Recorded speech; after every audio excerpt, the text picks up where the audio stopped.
राज्य के विपणन मंत्री जयकुमार रावल ने केंद्र सरकार से सोयाबीन खरीद की समय सीमा बढ़ाने के लिए प्रस्ताव भेजा।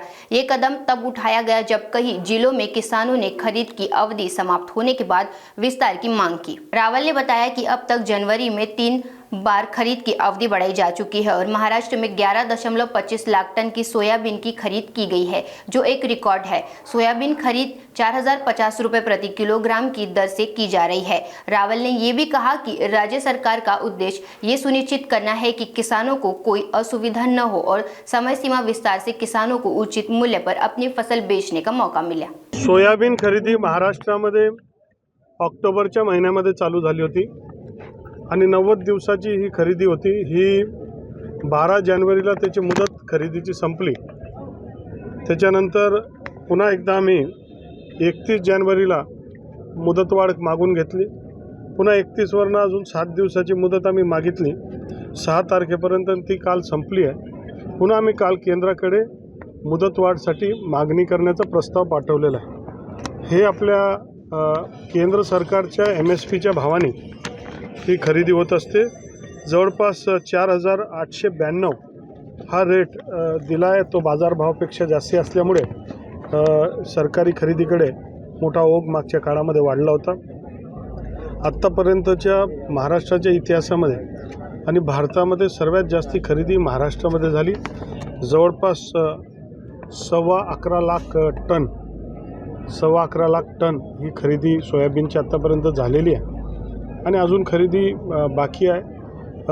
लातूरला तर थोडंसं अभ्यासाचा भाग आहे की लातूरला मागच्या आठवड्यामध्ये आम्ही सोमवारी मंगळवारी त्यांना 10,000 टनची कॅपॅसिटी वाढवून दिली होती। त्यांचं कॅपॅसिटी संपल्यानंतर ती 1.5 दिवसामध्ये 10,000 टनची खरेदी लातूरमध्ये होऊन गेली। नंतर 20,000 टन वाढवली। 20,000 टनची सुद्धा 24 तासामध्ये खरेदी होऊन गेली। अनेक प्रकारच्या त्याच्यामध्ये शंकासुद्धा व्यक्त करतात 20,000 टन एका दिवसामध्ये खरेदी होऊ शकते का, अशा प्रकारचे तज्ज्ञ तो सल्ला विचारतात। इतर राज्याचा माल आला आहे का, आणि हा सगळा विषय त्याच्या माध्यमातून येतोय।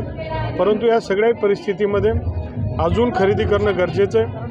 आता महाराष्ट्रामधले जे गोडाऊन्स आहेत जवळपास ते फुल झालेत सगळे। त्याच्यानंतर आता लगेच तूरचं सीझन आलं आहे।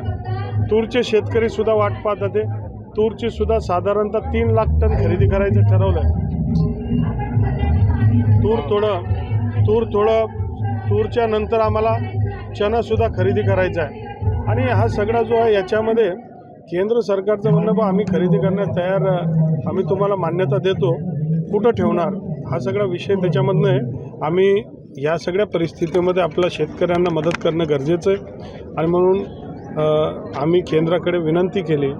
थोडं ते लोक रिलक्टंट आहेत, पण आम्ही सांगितलं अजून आम्हाला काही काळ वाढवून द्या आणि जे शेतकरी आहेत त्यांचे घ्या।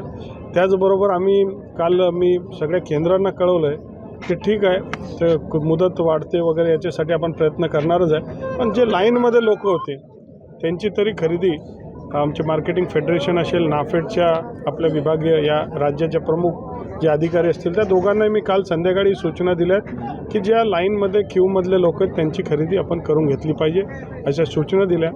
केंद्राकडे केंद्रीय जे प्रमुख आहेत त्यांनासुद्धा मी संपर्क केलेला आहे, तर ते अजून आज मीटिंग घेऊन त्या बाबतीतले खुलासा आम्हाला करणार आहे। आमचा प्रयत्न की शेतकऱ्यांचा अधिकाधिक माल आपण घेतला पाहिजे, पण हा माल त्याच्यानंतर तूर आहे, त्याच्यानंतर हरभरा आहे, त्याच्यानंतर कांदा आहे, सगळ्याच गोष्टी घेणं आहे, त्याला स्टोरिंग आहे, हा सगळा विषय आणि मग त्या सगळ्यांसाठी प्रयत्न चाललेला आहे। ही जी खरेदी आहे ही केंद्र सरकारच्या माध्यमातून होत असते। त्याच्यामध्ये नाफेड आणि NCCF ही खरेदी करत असते।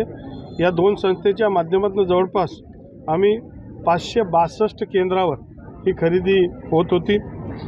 5,11,767 शेतकऱ्यांना या योजनेच्या माध्यमातून त्यांच्याकडनं जवळपास 5.25 लाख शेतकऱ्यांकडनं सोयाबीन खरेदी आत्तापर्यंत झाली। 11,21,385 टन आत्तापर्यंतची खरेदी झाली आणि सगळे गोडाऊन भरलेले आहेत। त्याचबरोबर आम्ही मागणी केलेली आहे की खरेदी अजून वाढवावी। त्याचबरोबर याच्यानंतर आता तूरचं सीझन झालं आहे, तूरचे शेतकरीसुद्धा आमची खरेदीचं प्लॅनिंग करतात। ते तूर संपत नाही तितक्यात चणा येणार आहे, म्हणून साऱ्या शेतकऱ्यांना आणि सगळे वेगवेगळे पिकवणाऱ्या शेतकऱ्यांना आपण न्याय देण्याचा प्रयत्न करतो आहे. CCIने कॉटनची खरेदी हे पुन्हा कापसाची खरेदी वेगाने सुरू केली आणि ते लोकांनी जवळपास 10,000 कोटीचा कापूस महाराष्ट्रामध्ये विकत घेतला आहे. अजून कापूसची प्रक्रिया वेगाने मुख्यमंत्र्यांच्या सूचनेनुसार त्यांचं चालणार आहे.